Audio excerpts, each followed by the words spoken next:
Welcome to Problem Solvers, and don't forget to subscribe our channel. Please like and share the video. The next step in our introduction and accessing data is talking about importing data, which will probably be the most common way of getting data into R. Now, the goal here is you want to try to make it easy. Get the data in there, get a large amount, get it in quickly, and get processing as soon as you can. Now, there are a few kinds of data files that you might want to import. There are CSV files, that stands for comma-separated values, and it's sort of the plain text version of a spreadsheet. Any spreadsheet program can export data as a CSV, and nearly any data program at all can read them. There are also straight text files, TXT. Those can actually be opened up in text editors and word processing documents. Then there are XLSX, and those are Excel spreadsheets, as well as the XLS version. And then finally, if you're going to get fancy, you have the opportunity to import JSON.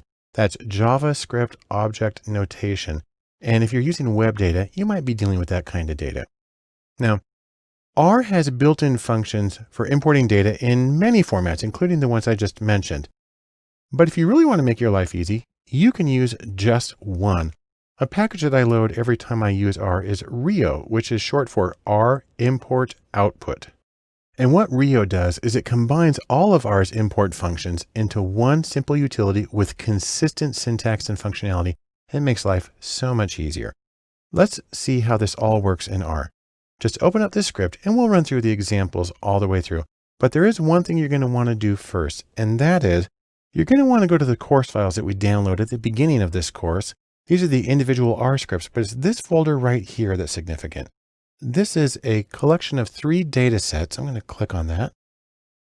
And they're all called MBB. And the reason they're called that is because they contain Google Trends information about searches for Mozart, Beethoven, and Bach, 3 major classical music composers. And it's all about the relative popularity of these 3 search terms over a period of several years. And I have it here in CSV, or comma-separated value format, and as a text file .txt, and then even as an Excel spreadsheet. Now let's go to R and we'll open up each one of these. The first thing we're going to need to do is make sure that you have Rio. Now, I've done this before, that Rio is one of the things I download every time. So I'm going to use Pacman and do my standard importing or loading of packages. So Rio is available now. I do want to tell you one thing significant about Excel files. And we're going to go to the official R documentation for this. If you click on this, it'll open up your web browser. And this is a shortcut web page to the R documentation. And here's what it says. I'm going to actually read this verbatim. Reading Excel spreadsheets. The most common R data import-export question seems to be, how do I read an Excel spreadsheet? This chapter collects together advice and options given earlier. Note that most of the advice is for pre-Excel 2007 spreadsheets and not the later XLSX format. The first piece of advice is to avoid doing so if possible. If you have access to Excel, export the data you want from Excel in a tab delimited or comma separated form and use read.delim or read.csv to import it into R. You may need to use read.delim2 or read.csv2 in a locale that uses comma as the decimal point. Exporting a diff file and reading it using read.diff is another possibility. Okay, so really what they're saying is don't do it. Well, let's go back to R, and I'm just going to say right here, you have been warned. But let's make life easy by using Rio. Now, if you've saved these 3 files to your desktop, then it's really easy to import them this way. We'll start with the CSV. We use Rio_CSV is the name of the object that I'm going to be using to import stuff into. And all we need is this command, import. We don't have to specify that it's a CSV or say that it has headers or anything. We just use import, and then in quotes and in parentheses, we put the name and location of the file. So on a Mac, it shows up this way to your desktop. I'm going to run that. And you can see that it just showed up in my environment on the top right. I'll expand that a little bit. I now have a data frame. I'll come back out. Let's take a look at the first few rows of that data frame. I'll zoom up and you can see we have months listed and then the relative popularity of search for Mozart, Beethoven, and Bach during those months. Now, if I want to read the text file, what's really nice is I can use the exact same command, import, and I just give the location and the name of the file. I have to add the .txt, but I run that and we look at the head and you'll see it's exactly the same. No difference, piece of cake. What's nice about Rio is I can even do the XLSX file. Now it helps that there's only one tab in that file and that it's set up to look exactly the same as the others. But when I do that, we run through and you see that once again, it's the same thing. Rio is able to read all of these automatically, makes life very easy. Another neat thing is that R has something called a data viewer. Now we'll get a little bit of information on that through help, and you invoke the data viewer.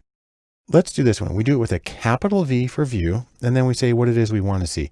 And we'll do Rio_CSV. When we do that command, it opens up a new tab here, and it's like a spreadsheet right here. And in fact, it's sortable. We can click on this, go from the lowest to the highest and vice versa. And you see that Mozart actually is setting the range here. And that's one way to do it. You can also come over to here and just click on this little, it looks like a calendar, but it is in fact the same thing. We can double click on that. And now you see we get a viewer of that file as well. I'm going to close both of those. And I'm just going to show you the built-in R commands for reading files. Now, these are ones that Rio uses on its own, and we don't have to go through all this, but you may encounter these in a lot of existing code because not everybody uses Rio. And I want you to see how they work. If you have a text file and it's saved in tab delimited format, you need the complete address, and you might try to do something like this. Read.table is normally the command. And you need to say that you have a header, that there's variable names across the top. But when you read this, it's going to get an error message and it's frustrating. And that's because there are missing values in there in the top left corner. And so what we need to do is we just need to be a little more specific about what the separator is. And so I do the same thing where I say read.table, there's the name of the file and its location. We have a header. And this is where I say the separator is a tab. The backscore says that indicate this is a tab. So if I run that one, then it shows up, it reads it properly. We can also do CSV. The nice thing here is you don't have to specify the delimiter because CSV means that it's comma separated, so we know what it is. And I can read that one in the exact same way. And if I want to, I can come over here and I can just click on the viewer here and I see the data that way also. And so it's really easy to import data, especially if you use the package Rio, which is able to automatically read the format and get it in properly and get you started on your analyses as soon as possible.